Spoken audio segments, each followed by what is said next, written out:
Hello, welcome to the Conscious Spirit Podcast. I'm Mari-Lyn, and I am starting a new series on how I live without my addictions. Yes, addictions, plural.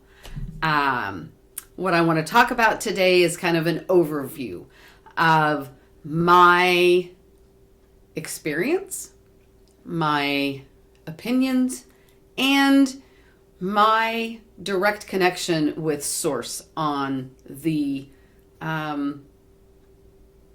subject of addiction, sobriety, recovery, and what it looks like from as many different perspectives as I can bring you. So, first, I want to talk about the different types of addiction. So there is, of course, what everybody thinks of when you think about addiction, and that is alcohol and drugs. Those being two very, very major addictions, causing major issues in people's lives. I know firsthand the horrific tearing apart of life that alcohol can do. I'm sober 12 years, 9 months, and days. I hopefully will turn to see 13 years, 14 years, on and on and on and on. But I am in recovery from alcohol. And let me tell you what that means for me. Excuse me. Is that I live every day with the intention of not using alcohol. Do I consciously think of that these days? Not 24/7, not like I did at the beginning. Now I just live my life. Thank goodness for the spiritual journey that I'm on, because it's allowing me even more healing than I have experienced in my sobriety journey alone. But recovery doesn't mean just not using that substance or participating in an activity or using a behavior, being involved in a behavior. Because those are really the three different types of addiction that I have experienced: the substance, the activities, and the behaviors. But recovery, like I said, in addition to not just participating in the behavior or using the substance, it is about learning why you became addicted in the first place. What needs were you trying to get met? What are your triggers that triggered that behavior? What are those signals that you can look out for? What type of thought patterns did you have before, during, and after? Because in my experience, there were very significant thought patterns before I would get drunk, while I was drunk, and then the morning after. And that really falls true even when you get into like the behaviors. But back to what does recovery mean? So you're finding out all of these things about yourself, and the triggers, the signals, the thought patterns, indicators, which all of those are indicators, right? And then what is your willingness? What is your willingness level to change and to heal all of those, all of that wounding, to change the adopted thinking that had been created in your mind. So recovery is so much more than just not using or not participating. So I mentioned substance abuse, activities, and behaviors. So the substance addiction would be the alcohol, the drugs, the heroin, the cocaine, the opioids. Cigarettes even are a substance because they do alter your reality. I've never been a addicted smoker, but I did smoke occasionally when I was drinking, and it alleviated stress. So it is, it does alter you. The food even can be a substance. Food can be a huge addiction, whether it be depriving yourself of food or overindulging in food. So food just in and of itself can be an addiction. And then, of course, there can be specific foods that we can become addicted to. I wanted to say in a lesser sense, but the reality is no, it's not in a lesser sense. And I say that because when I was drinking, I loved spice drops. In fact, I would have to have my husband hide the spice drops, or I would eat them until I was sick. After I quit drinking, when I got sober, I bought spice drops because I thought that would help me with my cravings that I was having. Well, I know that there are multiple reasons for it, but what I finally realized was when I would eat the spice drops, especially when I would overindulge, which was very easy for me, I would have the same behavior that I would have when I was drunk. And the behavior that it was so alarming, it was rage.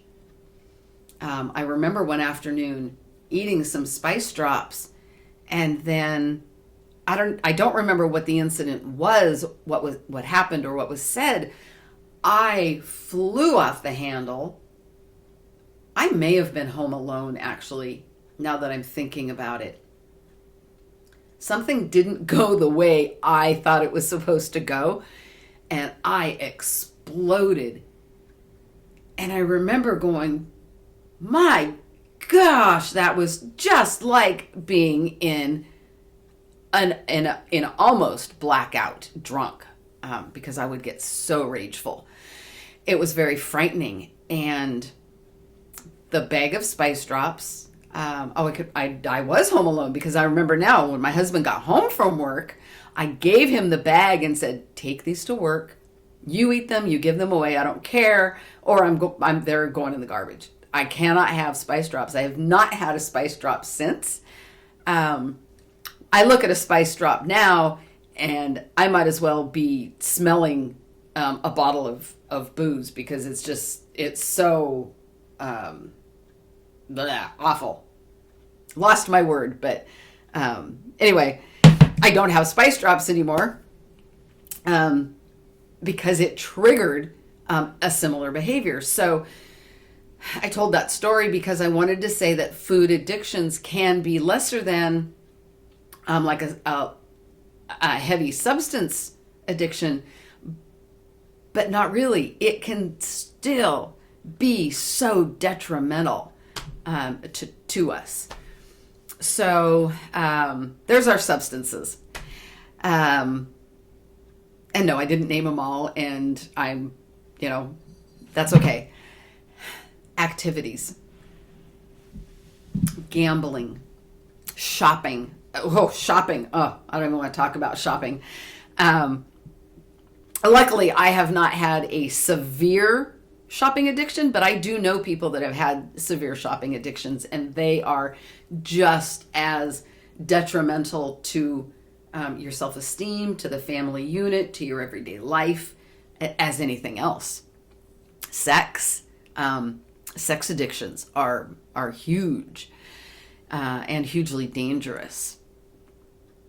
And then there are the behaviors. And you might be thinking, behaviors? What do you mean? I mean codependency, victimhood, martyrdom, gossip, people bashing, insults, things that you do or say that become habitual and eventually become an addiction. The habit comes first, and a lot of those behaviors may not, to some people, fit in the category of addiction. I disagree. I fully believe that we can become addicted into a behavior. And I say that partly because I've experienced it. Addiction has been called a disease, and that is because the brain doesn't function the same way when in an addict of any kind. It doesn't function the same way in an addiction as it does with normal people, everyday people. We have a pleasure center. What do they call them? Reward pathways in our brain. The reward pathway, I'm going to use alcohol. You have a drink and you get halfway through your double finger of bourbon, right? Take a couple of sips and a little time has gone by and you realized, oh gosh, I feel so much better. The tension in my shoulders is gone. I've let go of my day. I'm really not stressing. I know I have to face that tomorrow, but it's okay. I can deal with that tomorrow. I don't have to deal with it now. You finish your 2 fingers of bourbon. Your reward pathways have been rewarded. They recognize that you were rewarded. The pleasure center, they're all, I believe they're all connected. The pleasure center, the reward pathways. Your pleasure center was satiated. It recognized that you received pleasure from that drink. Now, in addiction, I am not a scientist. I am not a doctor. I don't claim to, know the science of all of this. But the center in our brain, one of 2 things happen, or they both happen, or I don't know how the brain works. So they might be 2 different things. But the pleasure circuits or the reward pathways do not recognize that reward. You drink that full thing, that 2 fingers of bourbon, you drink that down, and you're like, where's my reward? Okay, I'm going to have another one. I should get my reward here. Don't get the reward.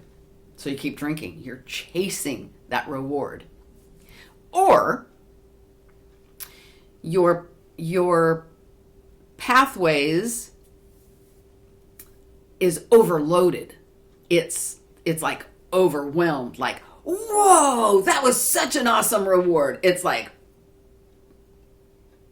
boom, you're like instant gratification, and it's overwhelming, and you end up chasing that overwhelm because it doesn't stay that way. It doesn't stay that intense. So you you feed it more and more and more, trying to reach that. You're still chasing. You're chasing that is what it is. It's that moment where you can go, okay, I can relax now and be done. But you're chasing that. So whatever it is that happens in the brain, whether it isn't recognizing the reward or it's super flooded and overwhelmed and you're trying to chase that feeling, the brain isn't operating in the normal way it is designed, where you can just have a drink, a partial drink, and you're fine. The same goes to whether you are drinking, smoking, popping pills, gambling, shopping, having sex. You're in codependency, you're in victim mode. The only difference, which I'm not going to talk about, is I'm not going to talk about the actual physical, at least not today. I will at some point. I am not talking about the physical addiction that our body becomes dependent. That dependency that our body has on something like heroin. I don't know enough about heroin and how it interacts with the body to speak to that addiction. I will at some point, though, talk about, not today, but in another podcast, I will talk about how alcohol affects the physical body, because I know that. I lived through that. So I will speak to that. But right now, I'm talking about how the brain reacts and doesn't react to aid us in our addiction. And at first usually it becomes a habit, and then it becomes an addiction. I have heard that with certain drugs, it takes one time and your body is addicted to it. Don't know how that works. Thank you, Spirit, that I have not had to go down that road. Not my journey in this lifetime. Probably has been in a lifetime or more. Because I know as a child, adolescent, young, starting high school, drugs were everywhere. My friends were doing drugs, and I knew without a doubt, if I tried anything, I would become addicted. Alcohol didn't scare me because alcohol wasn't frowned upon. Everybody had alcohol, and you didn't die from alcohol. Found out that's not true. That is so not true. Luckily, I didn't find out firsthand, or I wouldn't be here. Anyway, sorry, I got in my own way and got a little off track there. But so if you're listening to this and you know firsthand about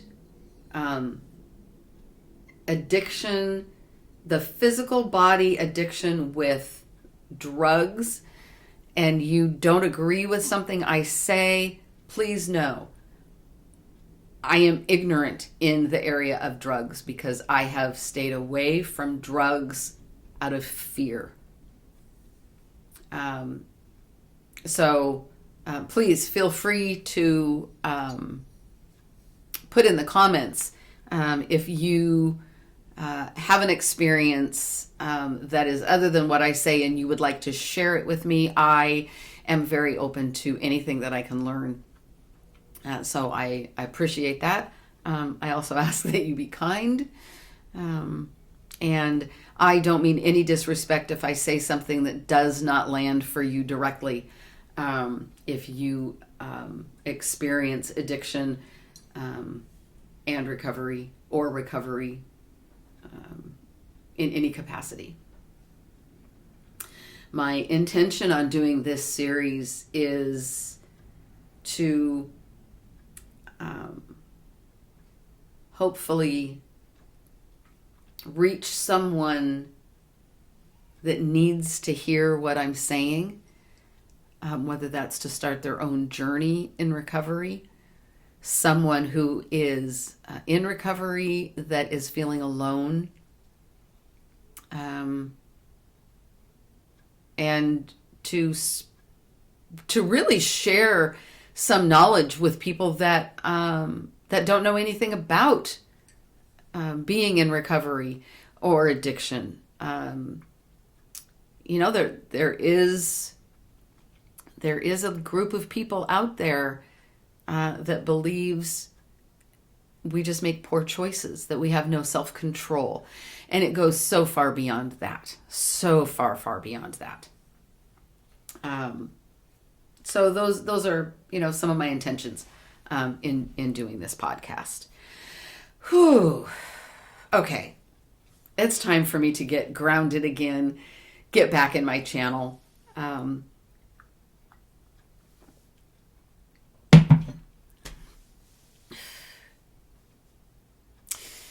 I'm going to talk a little bit about the behaviors, the codependency,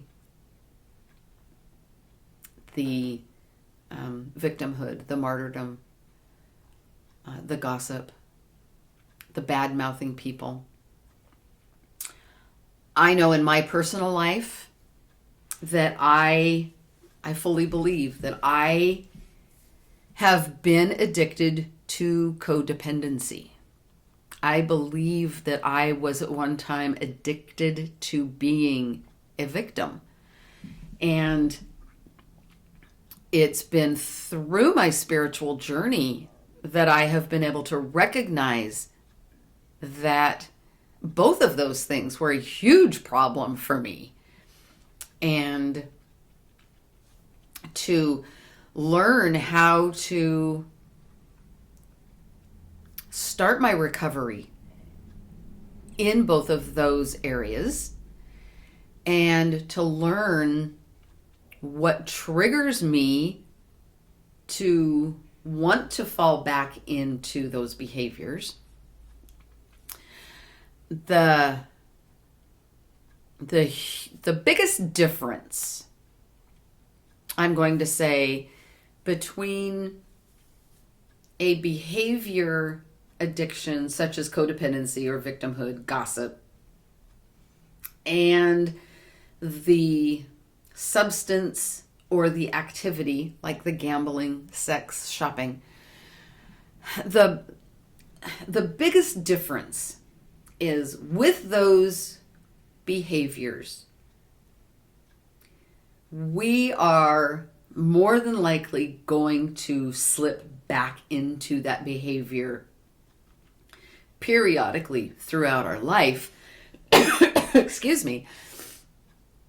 Because as humans, we are here to heal. And those behaviors are